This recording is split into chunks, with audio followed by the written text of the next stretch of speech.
तुम में से कोई जो हमें इस बस्ती से निकालना चाहता है? अगर है तो सामने आए। मैं कहता हूं सामने आए। कोई जुर्म नहीं किया था मेरे बाप ने। एक बेगुनाह को फंसाया गया था और उसकी बेगुनाही मैं साबित करूंगा। मैं। और कान खोलकर सुन लो, आज के बाद मेरी मां के खिलाफ किसी ने एक शब्द भी कहा तो इसलिए मैं आपको छोड़ देती हूँ। मेरी फिक्र मत करो, मैं चला जाऊंगा। मेरा मकसद मेरी जिंदगी और मौत के बीच एक दीवार है। जब तक मैं राणा और उनके साथियों को खत्म नहीं कर दूंगा, मरूंगा नहीं।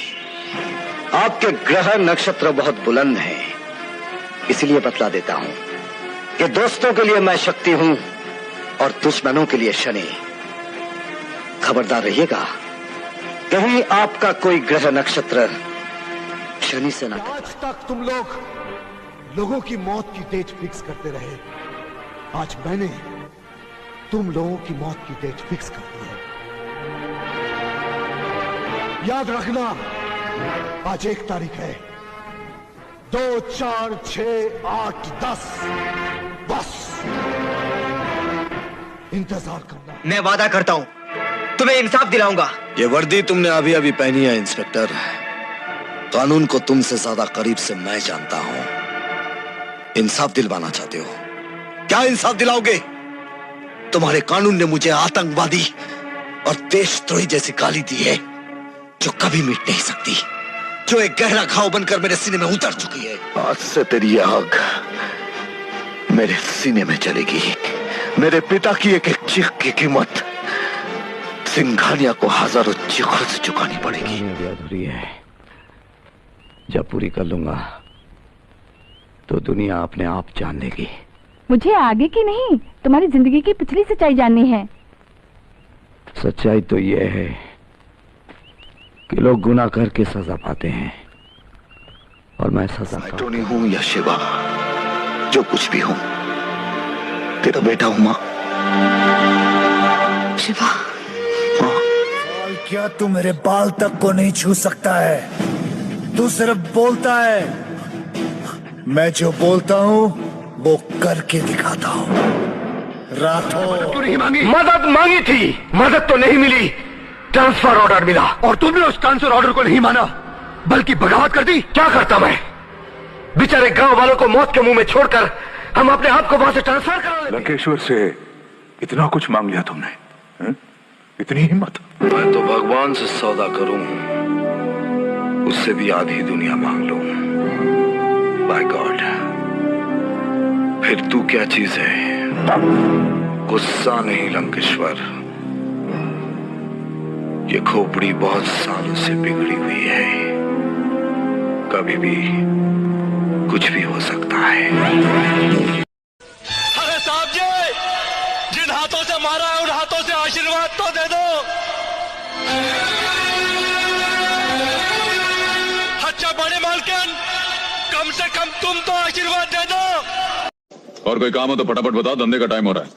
धंधा मुझे मालूम है तुम्हारा। दिन भर टांगे में घोड़े के साथ जुते रहते हो। रात तक कमाई कितनी होती है? जितनी होती है अपने लिए काफी है मेम साहब। घोड़े को दाना मिल जाता है, अपने को खाना मिल जाता है। ऊपर वाला भूखा जगाता जरूर है, लेकिन भूखा सुलाता नहीं। इज्जत की कमाते हैं, इज्जत की खाते हैं, किसी के सामने हाथ नहीं फैलाते। बातों से तो तुम बड़े मगरूर लगते हो। मगरूर नहीं मेम साहब, खुददार। आपकी महल का गुंबद बहुत ऊंचा सही, मगर हमारी खुददारी का कद उससे कम ऊंचा नहीं। ये हमारी उम्र कैद को कम करके सिर्फ 4 साल कर दिया जाए। कम मत कीजिए मेरी सजा, मत कम कीजिए। मेरी सजा में से कुछ साल कम करके आपके हाथ से कोई बड़ा काम नहीं होने वाला। अरे अगर कुछ काम करना ही है तो फिर हालात ऐसे बनाइए कि फिर मेरे जैसा विशाल यहाँ बैठकर आप लोगों को शर्मिंदा ना करे। देरी से आने के लिए माफी चाहता हूं। वैसे मैं इस बात से हैरान हूं कि आप लोगों ने मुझे इस मीटिंग में क्यों बुलाया है। देवा, इन दिनों हमारे वादा रहा, जब भी मैं गोली चलाऊंगा तुम्हारे सीने पर चलाऊंगा, और वो भी दाहिनी तरफ, ताकि तुम तड़प तड़प कर मर सको। ऐसी गलती मत करना नेगी साहब। अगर दाएं बाएं के चक्कर में निशाना चूक गया तो मैं आपको तड़पने का मौका भी नहीं दूंगा। गुड्डी सिखरां दे जट दी तो जट तूड़ा पटनी। बड़ी मलकिन, मारना हमको बुरा नहीं लगा। हर नैना भाभी ने हमको कुत्ता बोला, कुत्ता, हम वो भी सह गए। मगर आज साहब जी ने जब हमको चाटा मारा तो हमें याद नहीं, यहाँ लगा, यहाँ। उन्होंने तुम्हें चाटा मारा? हाँ, और सिर्फ चाटा ही नहीं मारा, घर छोड़कर जाने के लिए कहा है। और हम भी यहाँ रहेंगे नहीं, हम जा रहे हैं। और आप भी सुन लो बड़ी मालकिन, अगर भूले भटके हमने आपके दिल को ठेस पहुंचाई हो ना, तो हमको माफ कर देना।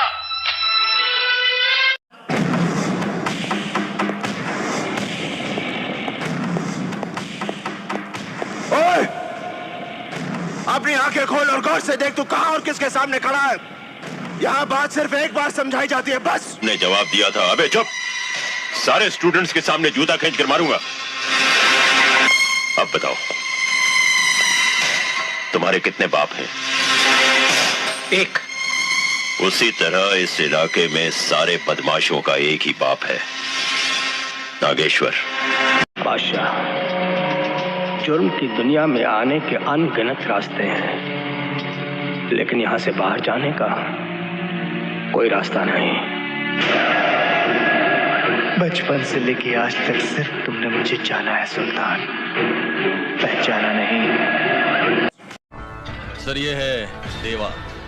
कुछ ही दिनों में इसने जुर्म की दुनिया में अच्छा नाम कमा लिया है। दूसरे मुल्कों से सोने की बड़े पैमाने पर तस्करी करता है ये। भारी ये मजाल के ठाकुर साहब के सामने इतने ऊंचे सुर में बात करो। तुम्हारे आदमियों को मैंने कह दिया था कि पहले ही एक मैं प्रोग्राम ले चुका हूं। नहीं आ सकता मतलब नहीं आ सकता। कोई माई का लाल जबरदस्ती नहीं कर सकता, समझे? हम जो चाहे कर सकते हैं।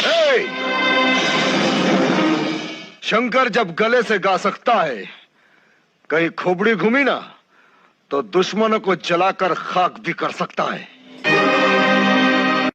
तुम लोगों को मालूम नहीं कि चौधरी नीचे से लेके ऊपर तक कितना पावरफुल है। कमिश्नर साहब, अगर आपको चौधरी की दलाली ही करनी थी तो ये वर्दी उतार कर आए होते। पुलिस उलझने का मतलब समझते हो ना? जानता हूं, पुलिस को भी और तुम्हारी पुलिस चौकी को भी, जहां कई बहादुर सिपाही एक आदमी के हाथ पैर बांधकर अपनी ताकत दिखाते हैं। एक कदम, तू कभी चिड़ियाघर गया है? चिड़ियाघर? वहां पिंजरे में बंद शेर पर बच्चे भी मूंगफलियां फेंक कर मारते हैं। और बात, मैदान में खुले शेर का सामना करोगे, तुम्हारे मर्द होने की गलतफहमी दूर हो जाएगी। गोविंद, चिल्लाओ मत, अपनी ये भारी आवाज अदालत के लिए रखो, वहां बहुत जवाब देने हैं। इन छोटे मोटे प्रोग्रामों से कितना कमा लेते हो? जितना भी कमा लेता हूं खुश हूं। 2 रोटी के साथ पब्लिक का प्यार मिल जाता है, इससे ज्यादा एक कलाकार को और क्या चाहिए? हराम की दौलत, जबरदस्ती का प्यार और गंदा बदबूदार खाना, इन तीनों का एक ही हश्र होना चाहिए। इन्हें उठाकर कचरे के डब्बे में फेंक देना चाहिए। मैं औरतों और बच्चों को नहीं मारता। क्यों? अपने अपने फंडे हैं। तू नहीं करेगा तो ये काम चंगेज करेगा। अगर ये चंगेज खान भी होता ना, तब भी मैं उससे मारने नहीं देता। छोड़ना राजा, कितना हारेगा तू? किस्मत आज साथ नहीं दे रही तेरी। ए छोटे, ये जुआ है ना, कलेजे का खेल है, किस्मत का नहीं। मैं एक कमांडो हूं। लंकेश्वर की लंका में घुसकर मैं उस दिमाग तक पहुंचना चाहता हूं जो मंत्रियों की हत्या का षड्यंत्र रचता है।